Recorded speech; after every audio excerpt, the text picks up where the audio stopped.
বীরভূমের কোপাই নদীর তীরবর্তী অঞ্চলে 10,000 বছর আগে ছিল বিশাল জঙ্গল। কোপাইয়ের গর্ভে কত যে প্রাচীন রহস্য লুকিয়ে রেখেছে প্রকৃতি। নদীর গর্ভে উদ্ধার হওয়া বেনো কাঠের কার্বন ডেটিং করে মিলল প্রমাণ। এক সময়ের সুতম্বিনী কোপাই আজকের মজা নদী। কিন্তু সেই মজা নদীতে পাওয়া বেনো কাঠ, বানের জলে যে কাঠ পাওয়া যায়, সন্ধান দিল সংলগ্ন অঞ্চলে 10,000 বছর আগে ছিল গভীর অরণ্য। মজে যাওয়া এই কোপাই বর্ষার সময় হয়ে ওঠে ভয়ঙ্করী, প্লাবিত করে আশেপাশের গ্রাম এলাকার। সেহেলাই গ্রামের মানুষের নজরে এসেছিল নদীর বালিতে কালো কাঠের মতো কিছু পড়ে। গ্রামের লোকজন কোদাল কাঠুরি দিয়ে বালি থেকে কাঠ তুলে নেমে পড়েন। কারো কারো সন্দেহ হয় এগুলি সাধারণ কাঠ নয়, তাই শান্তিনিকেতনের বাসিন্দা ওয়াইল্ড লাইফ ওয়ার্ডেন উর্মিলা গঙ্গোপাধ্যায়কে খবর দেওয়া হয়। তিনি কিছু লোকজন নিয়ে এলাকায় যান। কাঠ দেখে চমকে যান উর্মিলা। তার কথায় কাঠের সামান্য অংশ দেখেই সন্দেহ হয়েছিল, কারণ কাঠের রংটা সম্পূর্ণ অন্যরকম। তাই এই কাঠ তোলার জন্য উদ্যোগ শুরু হয়। কিন্তু বিপত্তি বাধে অন্য জায়গায়।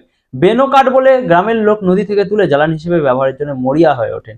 তাদের বোঝাতে গিয়ে হিমশিম খেতে হয় উর্মিলাকে। শেষমেশ বহু কষ্টে তাদের রাজি করান তিনি। বন দপ্তরের সাহায্য চাওয়া হয়। নদী থেকে কাঠ তুলতে গিয়ে দেখা যায় তা লম্বায় 30 ফুট। এই কাঠ ঠিক কত পুরনো তার হদিশ পেতে জিওলজিক্যাল সার্ভে অফ ইন্ডিয়ার সাহায্য নেওয়া হয়। কার্বন ডেটিং করে জানায় 10,400 বছর পুরনো এই কাঠ। চমকে ওঠেন সকলে। এবার খোঁজ শুরু হয়, এটা কি কাঠ? কলকাতা বিশ্ববিদ্যালয় বোটানি বিভাগের কাছে এই কাঠের নমুনা পাঠানো হয়। জানা যায় এটি তেঁতুল জাতীয় গাছের কাঠ। একইভাবে কোপাই নদীর তীরে আদিত্যপুরে গ্রামের কাছে একটি কাণ্ড উদ্ধার হয়। কার্বন ডেটিং করে জানা যায় 9,400 বছর পুরনো কুল জাতীয় গাছের কাঠ এটি। উদ্ধার হয় 10,000 বছর পুরনো কুসুম জাতীয় গাছের কাঠও।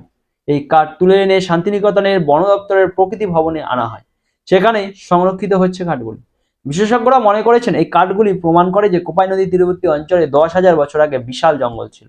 কালের নিয়মে অবশ্যই সেই সবই ধ্বংস হয়ে গেছে। কলকাতা বিশ্ববিদ্যালয়ের অধ্যাপিকা সঞ্চিতা গোস্বামী বলেন, কার্বন ডেটিং করে কোপাই নদী থেকে উদ্ধার এইসব কাঠের প্রাচীন তত্ত্ব সম্পর্কে নিশ্চিত হওয়া গেছে। সংরক্ষিত এই প্রাচীন কাঠ ভূতত্ত্ববিদদের গবেষণার বিষয়। স্কুলের ছাত্রছাত্রীদের জন্য অবশ্যই দ্রষ্টব্য। কোপাই নদীর যে অঞ্চল থেকে এই প্রাচীন কাঠ উদ্ধার হয়েছে, সে অঞ্চলে যে বহু বছর আগে বিস্তীর্ণ বনরাজি ছিল তা অনুমান করা যায়। কোপাইয়ের গর্ভে কত যে প্রাচীন রহস্য লুকিয়ে রেখেছে প্রকৃতি, অবহেলায় পড়ে থাকা কালো বেনে কাঠই তার প্রমাণ।